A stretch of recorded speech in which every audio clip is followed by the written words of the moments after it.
Fa izay ihany koa no ivadiantsika makany amin'ny pejy fanatanjahantena indray kosa ho tanterahina manomboka ny 9 febroary ho avy izao ny fiadiana ny amboaran'ny filoha izay miditra amin'ny andiany faharoa ho an'ny taranja basketball ekipa 7 be izao manerana ny Madagasikara no andray anjara amin'ity fifaninanana lehibe ity. Ekipa miisa 7 no andray ny fiangana hiady ny fiadiana ny amboaran'ny filoha eo amin'ny taranja basketball izay miditra eo amin'ny andiany faharoa lalao 7-70 no tanterahana manomboka eo amin'ny fanitsanana ka hatrany amin'ny famaranana. Izara faritra 4 ny fanitsanana izay isy ekipa 7 avy ka ifanitsana any amin'ny kianjan'ny tafon'ny Fianaratsoa ny ekipan'ny faritra atsimo izay ahitana ny Otmatsiatra, Moromani, Yorombe ary Atsimo Andrefana, Anosy, Androy, Fatovavy, Fitovinany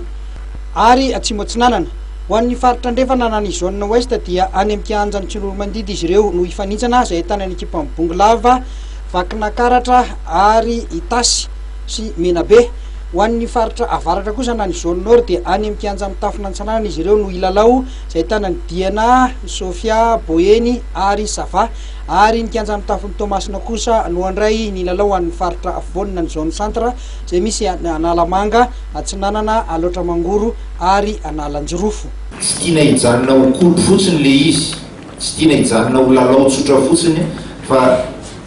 nampifandraisina tamin'ny championnat izy ity tamin'ity dia misy qualification directe afahana ekipa U20 na NNB miditra any amin'ny NEAS direct amin'ny juin. Zay zany tena zavatra ngeza be tao anatin'ity ary io zany anisany tena motiver le club vao miakatra reo hoe possible izy tsy hanao NNB kory amin'ity taona ity dia akatra anay raha ohatra ka tena tonga amin'le niveau. Itoy any Mahajanga indray ny faninanana izay antsoina hoe play-off ka ireo ekipa 4 tafiditra amin'ny manasadalana tamin'ny play-off tafiditra indray ao amin'ny top 8. Ireo ekipa 4 voalohany eo amin'ny sokajy N1A tamin'ny taom-pilarovana 2024 no ameno azy ireo ka izay ho lasa ho top 8 izay anoy ny faninanana.